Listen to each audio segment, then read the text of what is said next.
पुष्प की अभिलाषा। प्रश्न और उत्तर। पहला प्रश्न है, निम्नलिखित पंक्तियों के भावार्थ स्पष्ट कीजिए।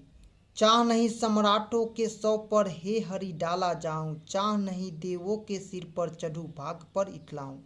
उत्तर इस प्रकार से है। प्रस्तुत पंक्ति राष्ट्रवादी कवि माखनलाल चतुर्वेदी द्वारा लिखित कविता पुष्प की अभिलाषा शीर्षक पाठ से उद्धृत है। इनमें कवि ने देशभक्तों के निस्वार्थ देश प्रेम की भावनाओं पर प्रकाश डाला। कवि का कहना है कि देशभक्त अपनी मातृभूमि के आन बान और शान की प्राप्ति के लिए किसी भी सम्मान से सम्मानित होना नहीं चाहता है, बल्कि अपने आप को मातृभूमि की बलदेवी पर निछावर कर अपना जीवन धन्य बनाना चाहता है।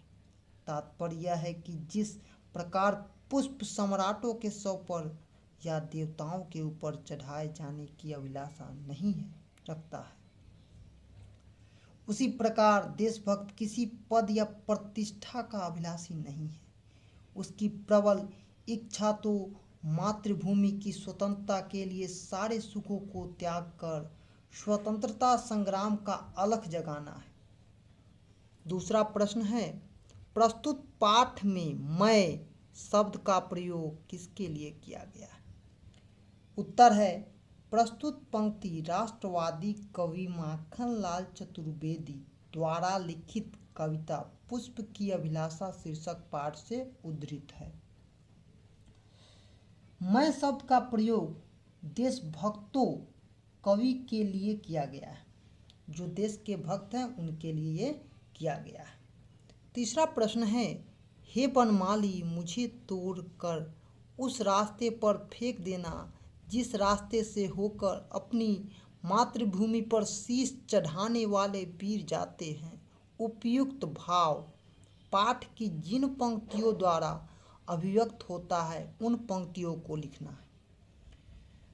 उत्तर है, प्रस्तुत पंक्ति राष्ट्रवादी कवि माखनलाल चतुर्वेदी द्वारा लिखित कविता पुष्प की अभिलाषा शीर्षक पाठ से उद्धृत है। मुझे तोड़ लेना वनमाली उस पथ पर देना तुम फेंक, मातृभूमि पर शीश चढ़ाने जिस पथ जाए वीर अनेक। चौथा प्रश्न है, भाग्य पर इछलाऊ का कौन सा अर्थ ठीक लगता है? तो पहला है भाग्य पर नाराज होना, ये तो गलत होगा। दूसरा है भाग्य पर गर्व करना, तो ये दूसरा प्रश्न का जो ये ख है ये सही है, और भाग्य पर विश्वास करना गलत है। यह वीडियो आप न्यू एजुकेशन पॉइंट के तरफ से प्रश्न उत्तर पुष्प की अभिलाषा का देख रहे थे। धन्यवाद। जय हिंद, जय भारत।